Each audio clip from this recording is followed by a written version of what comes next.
self-esteem, workplace-related topics. Subscribe. The Voices of Victory podcast show.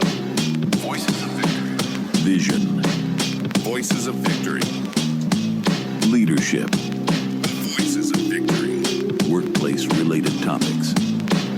The Voices of Victory. Voices of Victory. Voices of Victory. Voices of Victory. It's time for the show.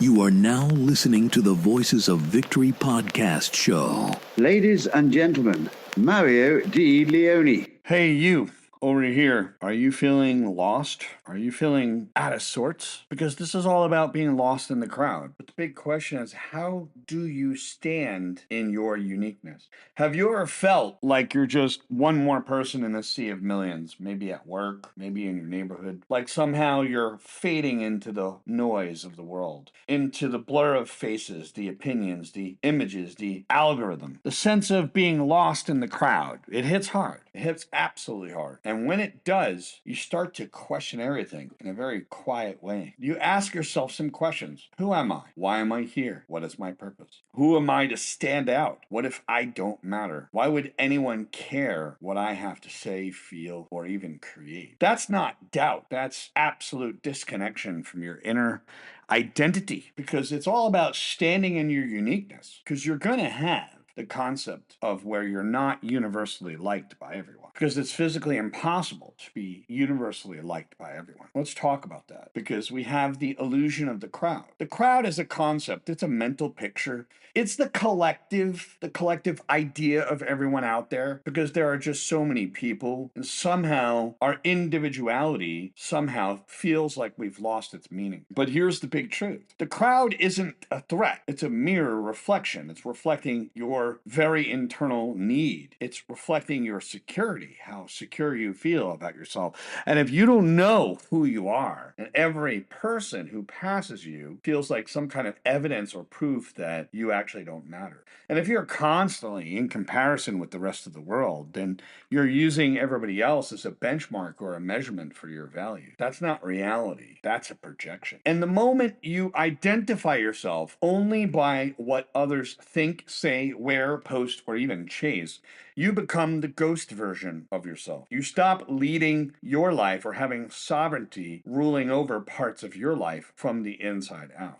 So it becomes a crisis of identity in this loud, dark world. We live in a world that doesn't encourage identity. It promotes sameness disguised as uniqueness. Be original. Yeah, just like everyone else. And so we scroll, compare, judge, post, panic, feel anxiety, all while losing the internal anchor of who we are that keeps us upright. It helps us identify with who we are, that little tiny light that's inside of you. But that crisis isn't that others don't see you. It's that maybe, just maybe, you stop seeing yourself. Not your roles, not your labels that you might use to judge yourself, not your highlight reels, yourself, your essence, your uniqueness, the raw, unedited, untold essence of who you are.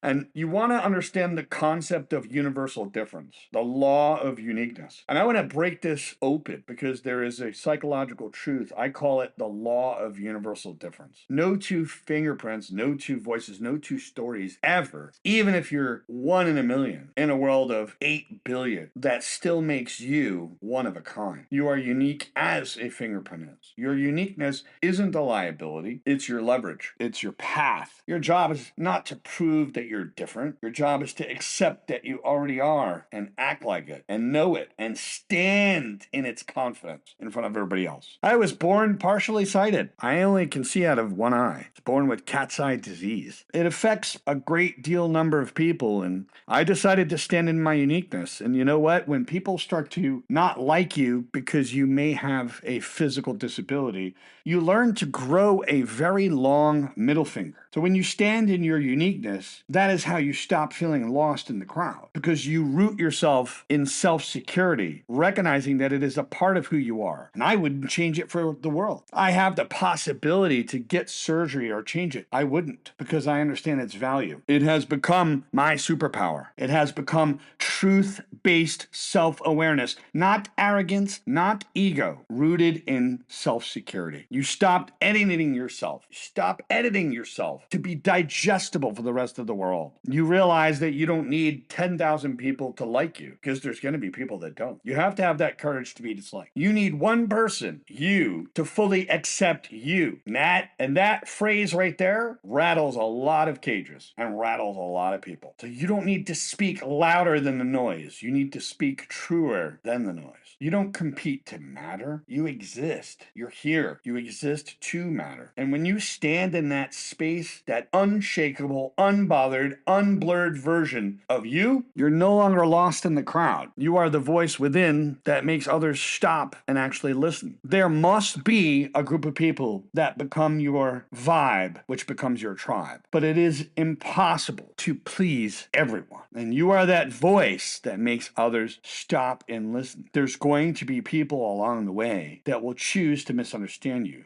But you're not here to blend. You're here to become, to unfold, to lead, to recognize your own uniqueness, to live from the inside out. You could wake up with a mere recognition of, I am unique as a fingerprint. And there may be other people out there that may disagree, and that's okay. Because the crowd will always be there to say what it will say, to do what it will do. But at the end of the day, when you wake up, you're going to do what you're going to do. You have a mission, and you can do things that matter to you. But once you find yourself, you'll never be lost again. This is the Voices of Victory, and today, your voice can get a little louder. Stand in your uniqueness. Stand in your power. If you shine, it's not going to bother everyone. Some people will respect the fact that you decided to shine, but someone will have a shadow when you shine bright. Just make sure you're not standing in someone else's shadow, but you're shining bright in your own light. And others, they may not like that. But when you wake up in the morning, you have your inner world, and that inner world impacts your outer world. That's the beauty. There's always going to be a universal difference, that law of uniqueness. You are going to be different. No two fingerprints, no two voices, no two stories ever are going to be liked. Being universally liked is impossible. And it doesn't matter how kind you are, how talented you are, how intelligent you are, how selfless